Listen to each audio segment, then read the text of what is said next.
صحابی رسول حضرت کعب بن مالک رضی اللہ تعالی عنہ اپنی توبہ کا واقعہ بیان کرتے ہیں، جس کو اللہ تعالیٰ نے قرآن کریم میں ارشاد فرمایا وَعَلَى الثَّلَاثَةِ الَّذِينَ خُلِّفُوا حَتَّى إِذَا ضَاقَتْ عَلَيْهِمُ الْأَرْضُ۔ اللہ تعالیٰ نے 3 لوگوں کی توبہ کا ذکر فرمایا، جس کو حضرت کعب بن مالک نے خود بیان کیا۔ آپ فرماتے ہیں کہ غزوہ تبوک کے موقع پر نبی اکرم صلی اللہ تعالی علیہ وآلہ وسلم نے جب مسلمانوں کو تبوک کی طرف تیاری کے لیے کہا تو رسول اللہ صلی اللہ تعالی علیہ وآلہ وسلم نے اس غزوے کی تیاری کا اتنا واضح اعلان کیا جو اس سے پہلے کسی بھی غزوے کی تیاری کا اتنا بھرپور اعلان نہیں فرمایا تھا۔ حضرت کعب فرماتے ہیں کہ ان دنوں میرے پاس مال بھی زیادہ تھا، میرے پاس سواری کے لیے 2 اونٹ موجود تھے، جو اس سے پہلے کبھی میرے پاس 2 اونٹ موجود نہیں ہوئے تھے۔ کہتے ہیں پھل تیار تھے، لوگ سائے میں بیٹھ کر آرام کرتے تھے، نبی کریم صلی اللہ تعالی علیہ وآلہ وسلم تیاریوں میں مصروف تھے، آپ کے ساتھ مسلمان بھی تیاریوں میں مصروف تھے، لیکن میں روزانہ سوچا کرتا تھا کل سے میں بھی تیاری کروں گا۔ اسی طرح ہر روز گزرتا جاتا، مجھے یقین تھا میں تیاری کر لوں گا، مجھے آسانیاں میسر ہیں، وقت گزرتا گیا، آخرکار لوگوں نے اپنی تیاریاں مکمل کر لی اور نبی اکرم صلی اللہ تعالی علیہ وآلہ وسلم مسلمانوں کو ساتھ لے کر روانہ ہو گئے۔ اس وقت تک میں نے تیاری نہیں کی۔ اس موقع پر بھی کہتے میں نے اپنے دل کو یہی سمجھایا کل پرسوں چند دنوں میں میں نکلوں گا، لشکر سے جا ملوں گا، لیکن افسوس کہتے ہیں کہ میں پیچھے رہ گیا۔ کہتے ہیں کاش میں ایسا نہ کرتا۔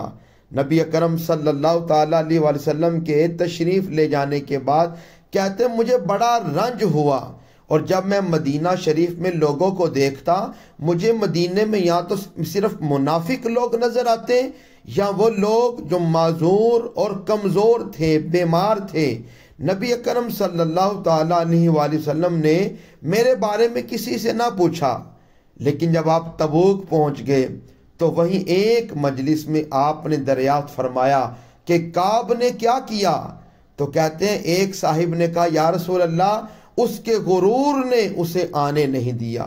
وہاں پر حضرت معاذ بن جبل بولے اور اس نے اس آدمی کو منع کیا کہ تم نے کعب کے بارے میں بری بات کہی ہے۔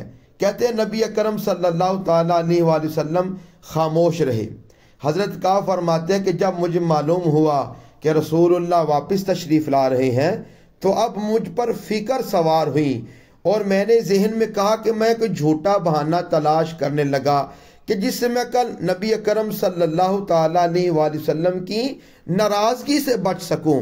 اپنے گھر کے ہر عقل مند بندے سے میں نے مشورہ کیا، لیکن جب مجھے معلوم ہوا کہ نبی کریم صلی اللہ تعالی علیہ وآلہ وسلم مدینہ شریف کے بالکل قریب آ چکے ہیں تو غلط خیالات میرے ذہن سے نکل گئے۔ مجھے یقین ہو گیا کہ اس معاملہ میں جھوٹ بول کر میں اپنے آپ کو کسی طرح محفوظ نہیں کر سکتا، چنانچہ میں نے سچی بات کہنے کا پختہ ارادہ کر لیا۔ صبح کے وقت نبی کریم صلی اللہ تعالی علیہ وآلہ وسلم تشریف لائے، اور جب آپ کسی سفر سے واپس آتے تو آپ کی یہ عادت تھی کہ پہلے مسجد میں تشریف لے جاتے، 2 رکعت نماز پڑھتے، پھر لوگوں کے ساتھ بیٹھتے۔ جب نبی اکرم صلی اللہ تعالی علیہ وآلہ وسلم اس عمل سے فارغ ہو چکے تو لوگ آپ کی خدمت میں آنا شروع ہوئے۔ وہ لوگ جو غزوے میں شریک نہیں تھے، انہوں نے اپنے اپنے عذر بیان کیے، رسول اللہ ان کے عذر قبول فرماتے گئے، ان سے وعدہ لیتے گئے، ان کے لیے مغفرت کی آقا نے دعا فرمائی اور ان کے باطن کو اللہ کے سپرد کر دیا۔ کہتے جب میں حاضر ہوا، میں نے سلام کیا، پیارے آقا مسکرائے، مگر اس مسکراہٹ میں ناراضگی تھی۔ آپ نے فرمایا آؤ۔ میں چند قدم آپ آگے ہو کر آپ کے پاس بیٹھ گیا۔ نبی دو جہاں صلی اللہ تعالی علیہ وآلہ وسلم نے مجھ سے پوچھا تم غزوے میں کیوں شریک نہیں ہوئے؟ کیا پاس سواری نہیں تھی؟ کیا مسئلہ تھا؟ عرض کی اللہ کی قسم یا رسول اللہ، اگر میں کسی دنیا دار انسان کے سامنے بیٹھا ہوتا تو میں کوئی نہ کوئی عذر کر کے اس کی ناراضگی سے بچ سکتا تھا۔ مجھے گفتگو کا عمدہ سلیقہ ہے، میں بات کرنی جانتا ہوں، لیکن یا رسول اللہ، یا حبیب اللہ، اگر آج میں نے آپ کے سامنے کوئی جھوٹا عذر بیان کر کے آپ کو راضی کر لوں تو بہت جلد اللہ آپ کو مجھ سے ناراض کر دے گا۔ اس لیے میں آپ صلی اللہ تعالی علیہ وآلہ وسلم کو سچی بات بیان کر دوں تو یقیناً آپ کو میری طرف سے ناراضگی ہوگی، لیکن اللہ سے مجھے معافی کی پوری امید ہے۔ اللہ کی قسم کوئی عذر نہیں تھا، اللہ کی قسم اس وقت جتنا میرے پاس مال ہے اس سے پہلے کبھی بھی نہیں تھا، لیکن پھر بھی میں شریک نہیں ہو سکا۔ رسول دو جہاں، رسول کائنات صلی اللہ تعالی علیہ وآلہ وسلم نے فرمایا اچھا اب جاؤ، یہاں تک کہ اللہ تعالیٰ تمہارے بارے میں کوئی فیصلہ کر دے۔ حضرت کعب بن مالک کہتے میں اٹھ گیا، میرے ساتھ کچھ لوگ میرے قبیلے کے یا کچھ میرے ساتھ میرے محبت کرنے والے بھی ساتھ تھے، انہوں نے مجھے کہا تم نے بڑی غلطی کی، نبی اکرم صلی اللہ تعالی علیہ وآلہ وسلم کے سامنے کوئی عذر بیان کر دیتے جیسے دوسروں نے بیان کیا ہے، تمہارے گناہ کے لیے رسول اللہ استغفار کر دیتے، یہی کافی ہو جاتا۔ حضرت کعب بیان فرماتے ہیں کہ پھر لوگوں نے ہمارے ساتھ بات چیت ختم کر دی، لوگوں نے ہمارے ساتھ بات کرنا ختم کر دیا اور ہم یوں ہو گئے، ایسا نظر آتا تھا کہ ہم سے ساری دنیا بدل گئی، ہمارا ان لوگوں سے کوئی واسطہ ہی نہیں۔ کہتے ہیں 50 دن اس طرح ہم رہے، میرے جو باقی 2 ساتھی تھے انہوں نے گھروں سے نکلنا چھوڑ دیا، بس روتے رہتے، میرے اندر ہمت تھی، میں باہر نکلتا، مسلمانوں کے ساتھ نماز میں شریک ہوتا، بازاروں میں گھوما کرتا، لیکن مجھ سے بولتا کوئی نہ تھا۔ میں بارگاہ مصطفیٰ میں حاضر ہوتا، آپ کو سلام کرتا، جب آپ نماز کے بعد مجلس میں بیٹھتے میں اس جستجو میں لگا رہتا کہ دیکھوں تو صحیح میرے آقا میرے سلام کا جواب دیتے ہیں یا نہیں، میرے آقا کے ہونٹ ہلے یا نہیں۔ میں پھر آپ کے قریب ہی نماز پڑھنے لگ جاتا اور آپ کو کنکھیوں سے دیکھتا رہتا۔ جب میں اپنی نماز میں مشغول ہو جاتا تو نبی کریم صلی اللہ تعالی علیہ وآلہ وسلم میری طرف دیکھتے، لیکن جو ہی میں آپ کی طرف دیکھتا آپ اپنا رخ مبارک پھیر لیتے۔ میرے دوستوں، خواجہ غلام فرید نے کیا خوبصورت منظر کشی کی کہ میرے سونا میرا محبوب میں ویکھاں میرا یار نہ ویکھے، میں نہ ویکھاں تے او ویکھے، ایڈے بخت میں کتھوں لے آواں کہ میرے ویکھن دے وچ ویکھے، ماہی تیرے اندر وسدا تینوں ایویں پین پولیکھے، یار فریدا بوہے یار دے مریے پاویں ویکھے یا نہ ویکھے۔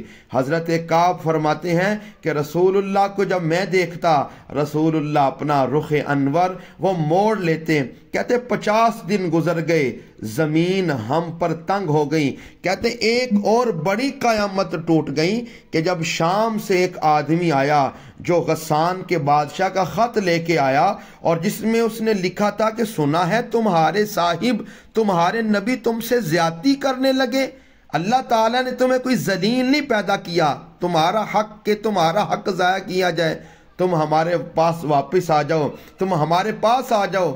وہ حضرت کعب فرماتے جب میں نے یہ خط پڑھا تو میں نے کہا یہ ایک اور امتحان، میں نے اس خط کو تنور میں ڈال دیا، جلا دیا۔ 50 دنوں میں کہتے جب 40 دن گزر گئے تو رسول اللہ نے اپنا ایلچی بھیجا کہ ان تینوں سے کہو اپنی بیویوں سے بھی الگ ہو جائیں، اپنی بیویوں کے ساتھ بھی تم نے قربت اختیار نہیں کرتی۔ کہتے پھر مزید 10 دن گزرے، جب 50 دن ہوئے تو وہ وقت کہ جس نے میری سچائی، رسول اللہ سے وفاداری، رسول اللہ سے محبت اور سچ کی برکت سے جو اللہ تعالیٰ نے مجھے انعام عطا کیا، آپ فرماتے ہیں کہ فجر کی نماز کے بعد میں نے نماز فجر ادا کی، نماز فجر ادا کرنے کے بعد میں اپنے گھر کی چھت پہ بیٹھا ہوں، اسی طرح جس طرح اللہ تعالیٰ نے ذکر کیا کہ زمین ہم پر تنگ تھی وسعتوں کے باوجود۔ کہتے میں نماز پڑھ کے بیٹھا، پہاڑ سے آواز آئی، اے کعب بن مالک تمہیں بشارت ہو، اے کعب بن مالک تمہیں بشارت ہو۔ کہتے ہیں یہ سنتے ہی میں سجدے میں گر گیا، مجھے یقین ہو گیا کہ اب زمین کشادہ ہو جائے گی، اللہ تعالیٰ نے ہماری توبہ کو قبول فرما لیا۔ کہتے ہیں لوگ دوڑے مجھے بشارت دینے کے لیے، خوشخبری دینے کے لیے، جس نے مجھے آ کے بشارت دی، جس کی میں نے آواز سنی، خوشخبری سنی، میرے پاس جو لباس تھا میں نے اس کو تحفے میں دے دیا کہ تم نے مجھے خوشخبری دی، یہ انعام قبول کرو۔ کہتے میں بارگاہ مصطفیٰ میں حاضر ہوا، نبی اکرم صلی اللہ تعالیٰ علیہ وآلہ وسلم اپنے صحابہ کرام میں جلوہ گر ہیں۔ نبی اکرم صلی اللہ تعالیٰ علیہ وآلہ وسلم کو میں نے سلام کیا، آپ نے فرمایا، آپ کا چہرہ خوشی سے چمک رہا تھا۔ نبی اکرم صلی اللہ تعالیٰ علیہ وآلہ وسلم نے فرمایا، تمہیں مبارک ہو اور یہ تمہاری زندگی کا سب سے مبارک دن ہے۔ انہوں نے بیان کہتے میں نے عرض کیا، یا رسول اللہ یہ بشارت آپ کی طرف سے ہے یا اللہ کی طرف سے؟ فرمایا، اے کعب، اللہ تعالیٰ نے تمہیں یہ بشارت دی اور تمہاری توبہ کو قبول فرما لیا ہے۔ حضرت کعب فرماتے ہیں کہ جب رسول اللہ خوش ہوتے تو آپ کا چہرہ مبارک چاند کی طرح، آپ کا چہرہ یوں روشن ہوتا جیسے چاند کا ٹکڑا ہے۔ تو نبی اکرم صلی اللہ تعالیٰ علیہ وآلہ وسلم کی بارگاہ میں نے عرض کیا، یا رسول اللہ اپنی توبہ کی قبولیت کی خوشی میں اپنا مال اللہ کے رستے میں صدقہ کر دوں، راہ خدا میں صدقہ کروں۔ نبی اکرم صلی اللہ تعالیٰ علیہ وآلہ وسلم نے فرمایا، کچھ مال اپنے پاس رکھ لو، یہ بہتر ہے کہ تم سارا صدقہ کر دو، ایسے نہ کرو، کچھ اپنے لیے، اپنے گھر والوں کے لیے بھی رکھ لو۔ حضرت کعب رضی اللہ تعالیٰ عنہ، یہ آپ کی زندگی کا وہ سب سے مبارک دن تھا جب اللہ تعالیٰ نے آپ کی توبہ کو اپنی بارگاہ میں قبول فرمایا۔ اللہ کریم کی بارگاہ میں دعا ہے، رب کریم ہم سب کو سچی توبہ کی توفیق عطا فرمائے۔